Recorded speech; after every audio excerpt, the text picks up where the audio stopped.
everybody. I am planning to talk about my uni experiences, what it was like for me at university and what it was like being undiagnosed and trying to wade my way through university and get my degree. I did an art degree. Well, I started off doing a Bachelor of Arts, Bachelor of Teaching. Actually, before that, so start again. My first year out of uni, I did a bridging course because I failed high school, and I did a bridging course to get into university. And then I did a Bachelor of Arts, Bachelor of Teaching for 2 years, and then I decided I can't cope. No, in my second year. What did I do 2 years? I did 2 years, yeah. And then in my third year I decided I can't cope with this anymore. It was so much pressure trying to do art and teaching, and then in the middle of the year I had to do prac teaching, and then I had to get back to uni, and I just found that too much. And so I decided I'm just going to focus on the art because that is more my passion. Being creative and doing art is more my passion. So I decided to drop the teaching side. And I did finish it later on, so I finished the teaching degree as well, but I decided for now focus on the arts. So I'm going to talk about that experience, 4 or 5 years. 4 or 5 years, I think? Yeah, 5 years. So from 2004 to 2003, to 2007. This is a rough time period. That's the time period I'm going to be talking about. My first year out of home, 2003. I was 19, nearly 19. That was a very traumatic year for me. I had a lot of firsts. First year out of home, first time getting engaged, first year of uni, a lot of firsts, and I really struggled with that. I found it very hard, very challenging. I was not ready to leave home. I was practically forced out. I didn't know what to do. Like, my dad didn't want me at home anymore. He saw me as a financial burden because I was not bringing any income in, and I didn't know what else to do. I didn't really want to get a job, and my mum highly encouraged me to do a degree. She's like, oh, at least if you have a degree, if you don't use it, it doesn't matter. Just do your degree. So she encouraged me to do it, but I didn't really. I don't know. I just sort of felt like I wasn't wanted at home anymore, and I didn't know what else to do with myself. And so I decided, I went to university because I didn't know what else to do. And it was my first year out of home. I felt younger than 19.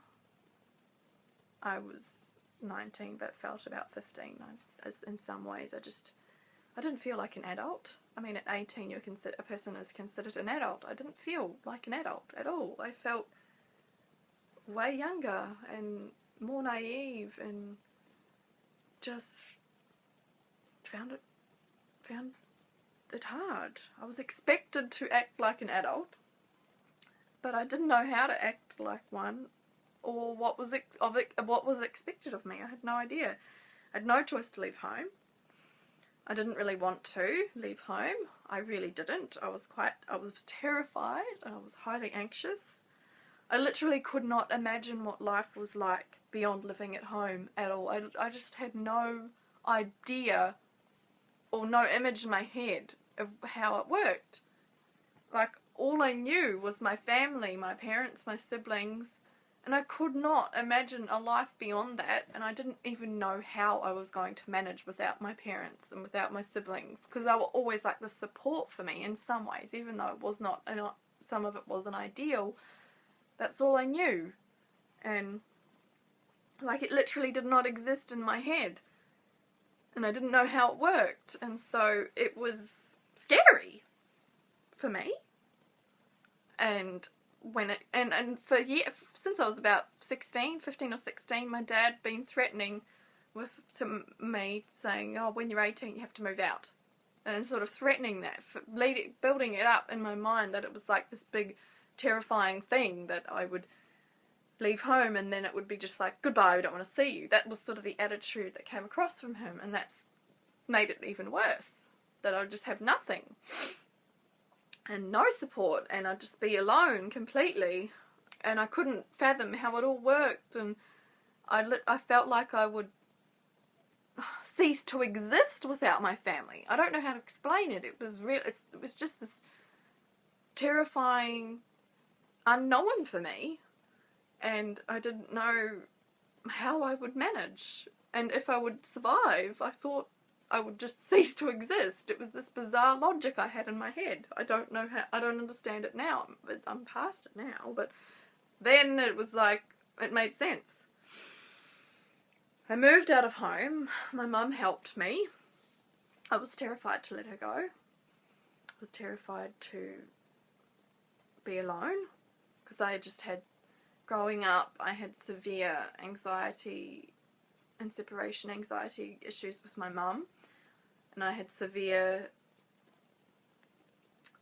anxiety and panic and phobia about being on my own. Like, if I was left home alone as a child, even as a teenager, probably 13, 14, I grew out of it when I was about 15. But up to about 14, 15, if my parents, if I was home alone, even with my younger siblings, I would go into this panic-like state. I'd be panicked and terrified about being home alone. And I felt like I had nothing. I don't know, I had this weird phobia, and I couldn't cope with being alone. I remember being in my panicked states by myself, and my parents had gone out, and I was in this state of panic, and I could barely breathe, and I was so terrified. I just felt like if they're gone and they have an accident when they're gone, that means we've got nothing and we're alone, and I didn't know how to cope with that. I don't know where the fear came from, but I had it, and so I had all that behind me, and then I leave home, and it was huge for me, and terrifying, absolutely terrifying. So I'd moved into this place with this older woman. She owned the house, and she was just renting the room out to me, and at first it was okay. Like, I soon realised that life could in fact exist without my family. Like, I could live on my own, and I did continue to exist and survive without my family and living on my own. So I lived, yes, I realised I could life beyond my family was real and I could do it. I realised I could manage okay despite my fears. I felt very alone though, and isolated and lonely, and I'm pretty sure I was shut down a lot because I don't know, I just felt like I couldn't verbalize things, and I just felt like I was living in this glass, I don't know, house, and separate from everyone else, and I was in like survival mode. I did the uni bridging course, as I explained before, because I failed school, sorry. My final year of school, I needed 3 C's to pass, and I only got 2. This is in New Zealand, so I don't know what it's like in other countries. I made one friend at the bridging course. We sort of clicked and got on quite well. She was quite quirky and different, and we got on really well. We're still friends now, actually, and she's also Aspie herself. She realised she was on the spectrum after I got my diagnosis. She read Asperger's and went, that's me, and decided to get a diagnosis. So, hi, if you're watching this, awesome friend, you know who you are. I think you're awesome still. Even though we're in contact on Facebook. She's in New Zealand. Yeah, I was abused and traumatised by the person that I boarded with, the woman. it was more emotional and verbal abuse, and she was quite horrible to me, really. It was traumatic and horrible. I was judged and misunderstood by her and her mother. And I don't know what they thought of me and where they got their ideas and why they treated me that way, but I just felt ostracized and judged and misunderstood, and they were horrible to me. And I have no idea why to this day. I was really hurt by that, and it was really horrible. It added to the trauma of my first year out, like how horrible they were to me. And it was just a horrible time. I was having enough trouble trying to deal with managing on my own and trying to be independent and feeling younger and expected to act older and act my age when I felt younger, and not knowing how to act, and then dealing with all of their crap, and it was just ridiculous, you know. They just had no idea and no empathy or understanding for my situation, and just assumed a lot and judged a lot and treated me like crap, and I found it very traumatic. It was very traumatic for me, and I only lived there about 6 months because I was like, I've had enough of this. I don't need to be treated this way. I don't need to put up with this. And it was just too toxic and unhealthy for me, and needed to move on and find a healthier place where people weren't treating me the way that they were. Like, it was just ridiculous. I got involved in an unhealthy relationship. This was my first fiance. We got engaged after a while. I suspect he's autistic. We didn't have a very healthy relationship. I don't know, just wasn't that healthy. I moved houses after 6 months due to the abuse, and that was a way better house. The girls there were really lovely and accepting, and I just felt, and it was closer to the uni, so it was easier for me to get there, and I felt a bit more independent.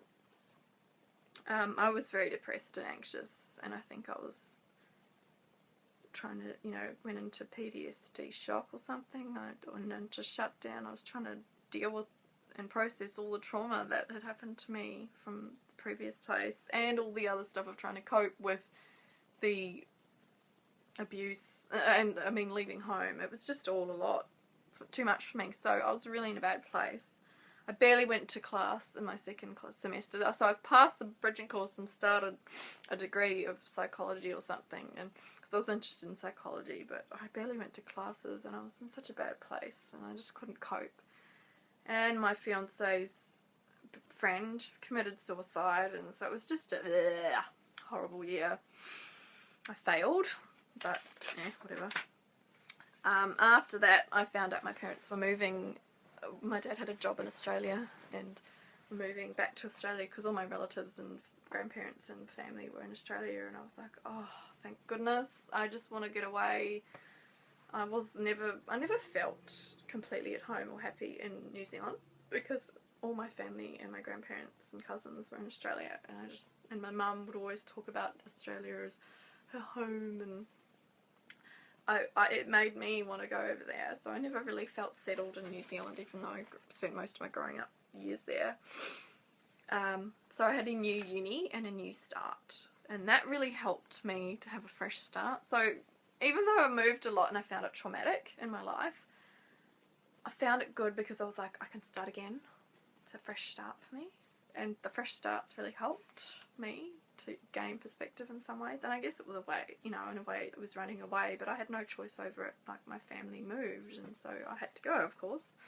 Even I was an adult then, but I didn't feel like I'd be able to cope on my own, and I just wanted to get away from the whole situation, and so I did. I was determined to do better in this new place and to do well at my studies. I chose an art degree. I had no confidence in myself as a creative person. Like, I literally had no confidence in myself. While I was still in New Zealand, before I moved, I looked up my high school art teacher in the phone book, and I phoned him, and I asked him if he thought I'd be a good artist. He said yes, and that was sort of the turning point for me to embrace my creative side. Prior to that, I just had no confidence and thought I was a crappy useless artist and would never get anywhere in life. And I just didn't have enough belief in myself. And thanks to him, I can't believe I did it. I just rang him up. I'm like, Mr. Such and Such, this is your high school art student. Am I a good artist? I mean, how desperate. But I needed that. I needed that validation, and he was a really cool, awesome art teacher. I really liked him. He was the coolest out of all the art teachers at my high school. I really liked him, but yeah, I'm so grateful to him for being so patient and understanding and just saying yes and believing in me. I mean, I'm in a way better place now. I would never have done an art degree if I hadn't rung him up, I don't think. I probably just wouldn't, I don't know what I would have done. Who knows? Who knows the alternate? So I applied to do the art degree at the new uni.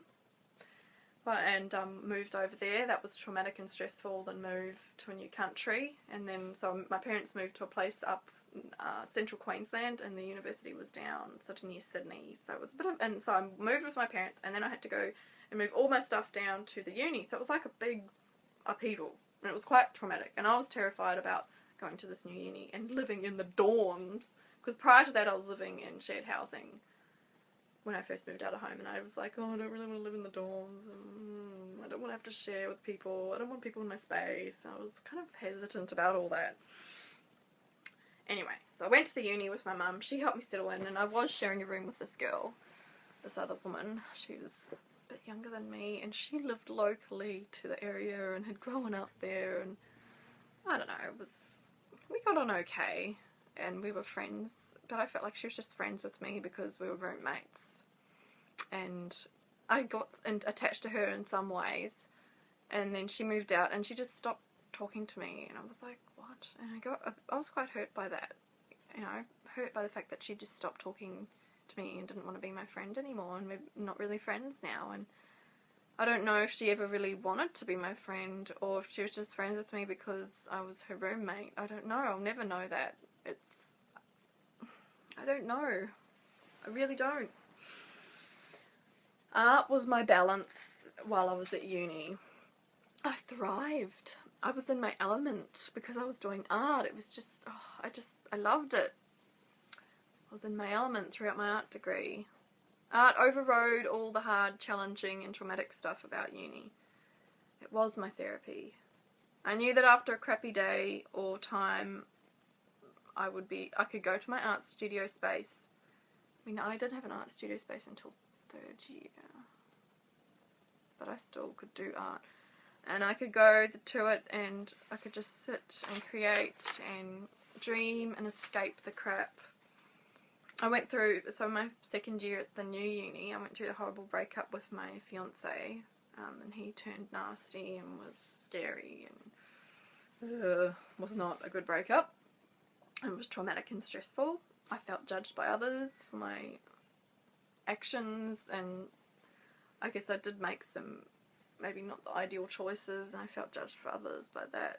I started trying to fit in more towards the end of my first year and act more appropriate, because I realised, hang on, I'm quite loud and blunt and overshare a lot and boisterous, and I think people were like, whoa, look at this girl, what's she on?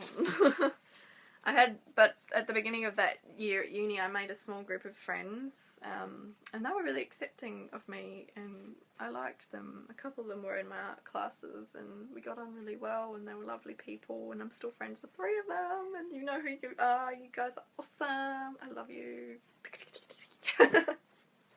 They are awesome friends, even though we don't see each other very much. I often felt out of sync though, and like I missed a lot of things socially and cues and stuff, and I'm still like that now, but I was very much my own little world with all my little ideas, and I'd sort of come out of that and connect with people and be like, oh, look at this is what I want to do, and would be like totally unaware of whatever else was going on around me, and I'm still like that. My friends were accepting of me though, so they helped me through. I'm grateful for them. They helped me with my uni experience and art. Uni was a big jump between school and uni. It was a big jump, and academically. The essays were a challenge. Like, I'd never had to write a 2,500 word essay in my life. Or was it a 1,500? Was it 2,000? 2,000, or was it 1,000? I can't remember. A certain number of words. 1,500 maybe in the first year, and then it jumped up. 1,500 words. I'd never had to do that. And I'm like, what? How do I write that many words about that topic? Because, you know, we get a list of topics and questions, and we have to choose one and do our essay on it. And I was like, what? I do not know how I'm going to do this. It was a challenge. I hated having to write so much, so many words, and regurgitate information. It was boring, and I didn't see the point of it. I was like, why do I need to do this? You know, you can just go and read the information yourself. I guess they just wanted to see if we could regurgitate crap. I don't know. But I was like, whatever, I'll do it for the marks, but I don't like writing essays, and I do not see the point. It's just regurgitation. What's the point in regurgitation? There's no originality or creativity. You have to use proper English, and you have to regurgitate facts. It's boring! Why? It is boring! I managed okay with my essays though. I got into the swing of it and asked for help, and I think I passed. I think I might have failed once, but I passed pretty much. I got good marks, fairly good marks for my essays. In the actual classes in uni, I just stuck to myself mainly. I would go to the class, find a seat, because it was all mixed up, random people. They were not my friends were in my classes, except for the art classes. I had a couple of friends that were in my classes all the time. We were in the same year. But with the teaching classes, the education and teaching, there was just random people, and some of them could be huge classes. So I just stuck to myself and took notes. It was frustrating though, because some lecturers would just talk way too fast, and they would have notes on the PowerPoint screen, and I'd be just like blah blah blah, blah, and I'd be like trying to write and not able to keep up. It was scary. I mean, overwhelming for me. I managed okay.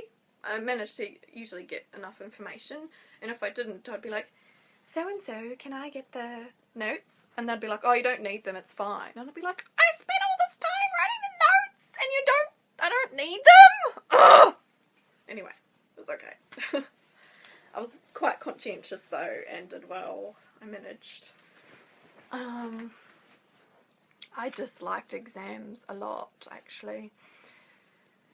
I did okay in them. I passed all my exams, but I hated having to sit still and be so quiet for so long. And you know, sometimes they were 1.5, 2, 3. I think we might have had a 3-hour exam, but they were usually about 2 hours.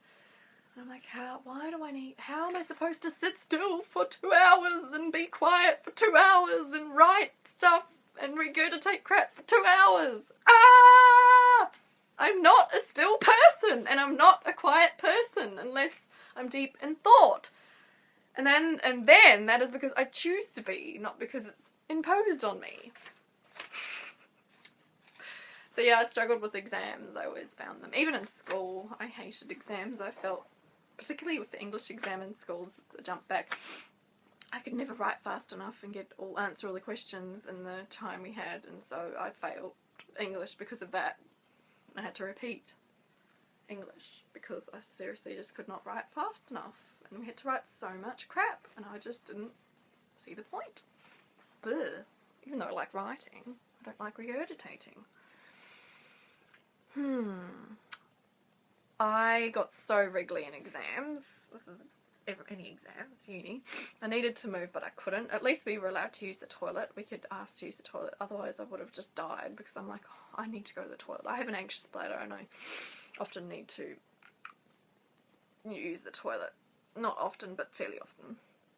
I didn't even really know how to study when I was, for exams, when I was at uni. I didn't know. I thought it was some mysterious thing that people just knew how to do, and I'm like, how do you do it? How do you study? How does a person study? I don't know how! And so my version of studying was to just look at all the notes and figure out, like, get the practice exams from the year before and look at the questions, and then maybe choose a few extra topics, and then I would just write out all the notes over and over and say them aloud over and over, like 3 or 4 times, and that's how I studied. And I passed doing that because I would remember it, and sometimes I can see things in my head, but sometimes I can't. Like, I can remember what it looks like, I can see the photograph of it in my head, but sometimes I can't. It's not always that reliable. But so, yeah, that's how I would study. I taught myself how to. I passed the exams okay. This is my living arrangement. So I lived in the dorms. This is my art degree. I lived in the dorms for 2 years. First year was sharing a room, and that was okay. Second year was in a different dorm, and each person had their own room, and the rooms were smaller. And I was on the bottom level. I hated it because there were stairs and annoying, and I found it stressful because there was not enough space for me. I need a lot of space. It was noisy and unpredictable, and there were other people making noises at all times of the day. I had to pack up my room at the end of each person had to pack up their room at the end of each semester, because they used the rooms between semesters, and I hated that, hated having to pack it up. It was so unsettling. I wish I could just leave it and come back, but I wasn't allowed to do that. I hated that. What was I going to say about the dorms? I enjoyed it, like, because it was like instant social life. So if I wanted to socialise, I could go, but I still felt out of sync, and people would do their own thing, and then I would be like, I want to spend time with you, and they wouldn't want to spend time with me, and I would get all upset and rejected and sad about it, and I was really insecure then and took things so personally. I'm not as insecure now. I deal with it. So I moved out into a shared house, and first, I think that was like 2 years. I can't remember, but anyway, it was all men in the first house I lived in. Each room had a lock on the door, so it was fairly safe, but they were noisy and inconsiderate, and noises, TV on and music on all hours of the night. I hated sharing living spaces. I absolutely hated it. They were so messy, and I couldn't deal with it. And they would cook meat, and I can't stand the smell of meat, and it was just, for me, too much. So I only lasted a semester there, and I moved into another place, and that was like, and I stayed there a year. So it was the last year and a half of uni I moved into a house, because I was just sick of being in the dorms. I wanted my own space. It was a somewhat better place. It was a bit further away from uni, and I still found it stressful though. I had a bigger room, and I had a sunny room, and that made a huge difference, having lots of sun in my room. I really enjoyed having a sunny, warm room. I loved the sun. That really helped me cope better, having the sun in my room. I hated sharing living spaces once again. The TV would always be on, and I couldn't deal with that. I found it just grated and sensorized. It was too much of a sensory overload. I got overstimulated by having the TV on all the time. It was just so irritating. I can't deal with it. Sometimes I just wanted no one around. This was throughout uni, and that really happened.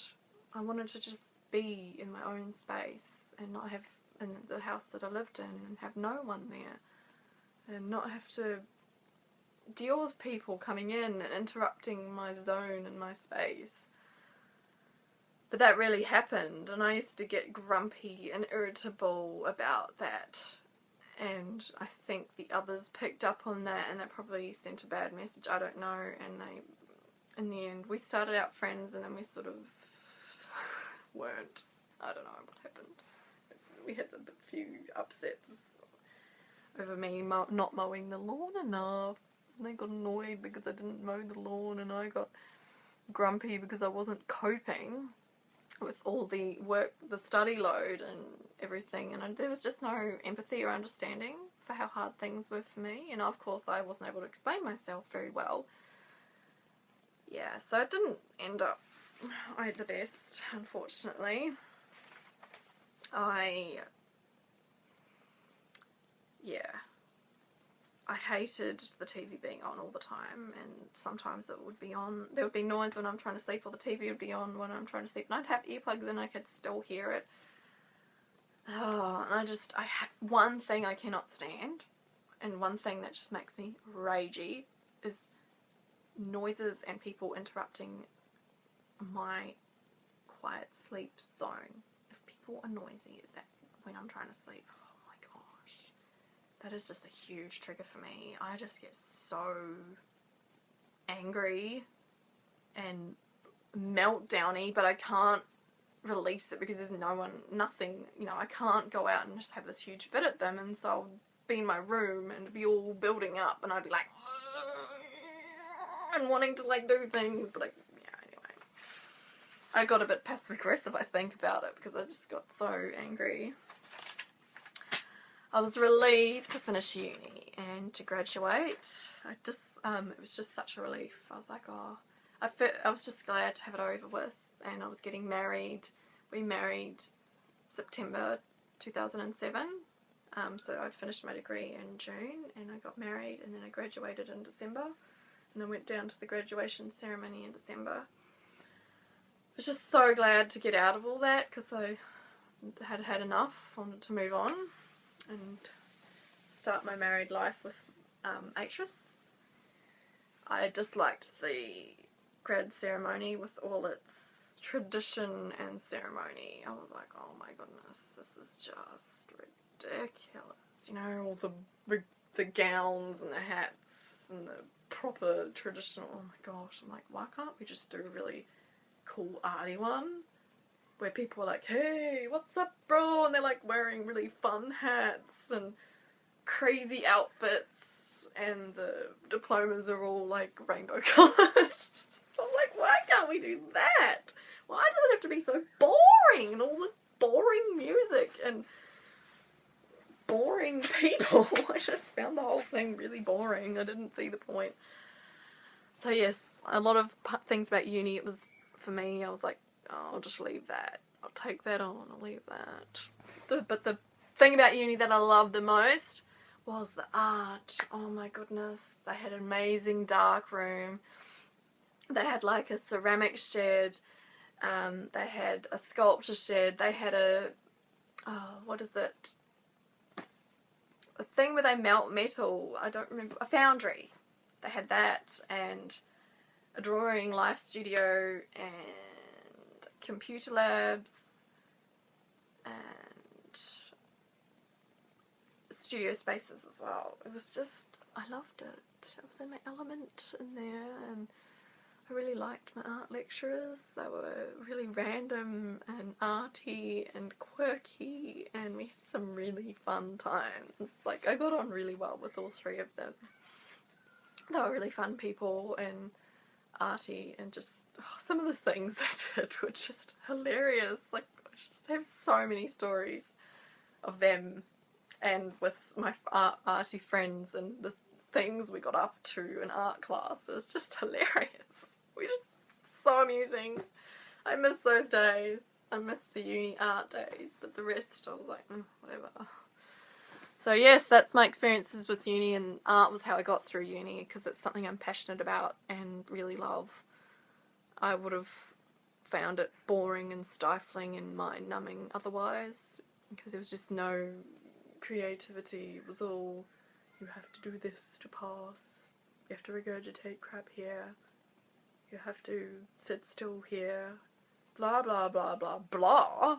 And with the art, I was like, art! It makes me feel alive! I feel like I have art running through my veins. And it was just awesome. And now I'm setting up an art studio to bring back that life to my soul. So I'm excited about that. So yeah, I hope you found that interesting, my little story, quite long story about my experiences with uni. I hope it was insightful and helpful. And I would love to know what other people's experiences are with uni, people on the spectrum. How did you cope with uni?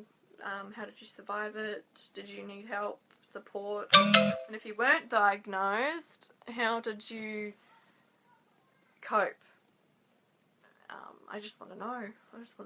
I'd love to know how other people coped with uni, and did you choose something you were passionate about, and did that get you through all the other challenging, frustrating, overstimulating stuff about uni? Thank you for listening. Goodbye.